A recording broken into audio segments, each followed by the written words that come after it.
मे महिना सुट्टीचा महिना. हा सुट्टीचा महिना मेष राशीसाठी काय घेऊन आलाय बरं? नक्की सुट्टी चांगली जाणार आहे की नाही? काही चांगली बातमी ऐकायला मिळणार आहे की नाही? चला जाणून घेऊया. पण त्याआधी चॅनलला सबस्क्राईब नक्की करा आणि आमच्या फेसबुक पेजलाही फॉलो करा. मंडळी, मेष राशीच्या लोकांना तुम्हाला तर माहिती आहे की 7.5 सध्या चालू आहे आणि त्यामुळे काही अडचणी, काही मानसिक त्रास यांना तुम्ही सामोरे जातच आहात आधीच.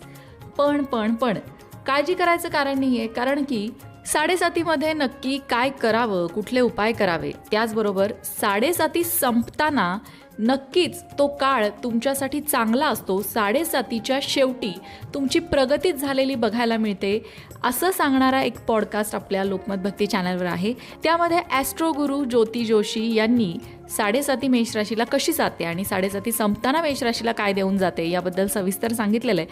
त्यामुळे तुम्ही तो पॉडकास्ट नक्की बघू शकता. त्याची लिंक तुम्हाला डिस्क्रिप्शन बॉक्समध्ये मिळेल. पण या व्हिडिओत मात्र आपण मे महिन्याबद्दलच बोलणार आहोत. मे महिना मेष राशीसाठी आव्हानांमधून संधी निर्माण करणारा असेल. सुरुवातीला तुम्हाला थोडासा मानसिक ताण जाणवू शकतो, पण महिन्याच्या मध्यापासून परिस्थिती सुधारताना दिसेल. तुमची निर्णय क्षमता आणि धाडसच तुम्हाला पुढे घेऊन जाणार आहे. तसं तर मेष राशीची निर्णय क्षमता जबरदस्त असते. एकदा निर्णय घेतला की ते मागे वळून बघत नाही. आणि सगळ्यात महत्त्वाचं गोष्ट, कुठलीही गोष्ट करायला तुम्ही अगदी धाडसाने पुढे होता. कुठेही न डगमगता पुढे जाण्याची तुमची तयारी असते आणि ही गोष्ट तुम्हाला या काळामध्ये नक्कीच मदत करणार आहे, खास करून या 7.5च्या काळात. फक्त 7.5च्या काळात काय होतं ना, जरा निगेटिव्ह विचार मनामध्ये येतात, तर ते दूर ठेवण्यासाठी थोडंसं तुम्हाला सकारात्मक पुस्तकं वाचणं, काही सकारात्मक गोष्टी ऐकणं किंवा सकारात्मक पॉडकास्ट ऐकणं, जे आपल्या लोकमत भक्ती चॅनलवर असतात, या गोष्टी कराव्या लागतील. पण एकंदरीत करिअरचा विचार करता कामाच्या ठिकाणी जबाबदाऱ्या वाढतील.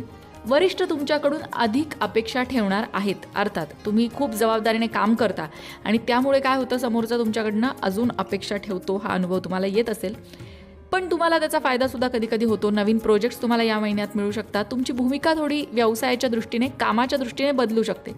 पण ऑफिस पॉलिटिक्स यापासनं तुम्हाला मे महिन्यामध्ये दूर राहायचं आहे. सहकाऱ्यांशी वाद टाळायचे आहेत आणि जे व्यावसायिक आहेत त्यांनी मोठे निर्णय घेताना तज्ज्ञ व्यक्तींचा सल्ला घ्यायचा आहे. म्हणजे जो कुठला निर्णय तुम्हाला घ्यायचा आहे तो ज्या संबंधित आहे त्या क्षेत्रामध्ये तज्ज्ञ असणारी अनुभवी व्यक्ती यांचा सल्ला घ्यायचा आहे. पण मे महिना तुम्हाला नक्कीच प्रोग्रेस देणार आहे. सुरुवात जरी तुम्हाला तशी वाटली नाही तरी शेवट हा प्रोग्रेस देणारा असणार आहे. आर्थिक बाबतीत थोडंसं सावध राहा, कारण अनपेक्षित खर्च वाढू शकतो. इन्व्हेस्टमेंट करताना विचार करा. शक्यतो लोन आणि उधारी मे महिन्यात तरी टाळलेलीच बरी. पण त्याचबरोबर एक पॉझिटिव्ह गोष्ट सुद्धा होऊ शकते की अचानक एक्स्ट्रा इन्कम तुम्हाला कुठून तरी मिळू शकतो किंवा काहीतरी लाभ झाला, असं सुद्धा मे महिन्यात बघायला मिळू शकतं.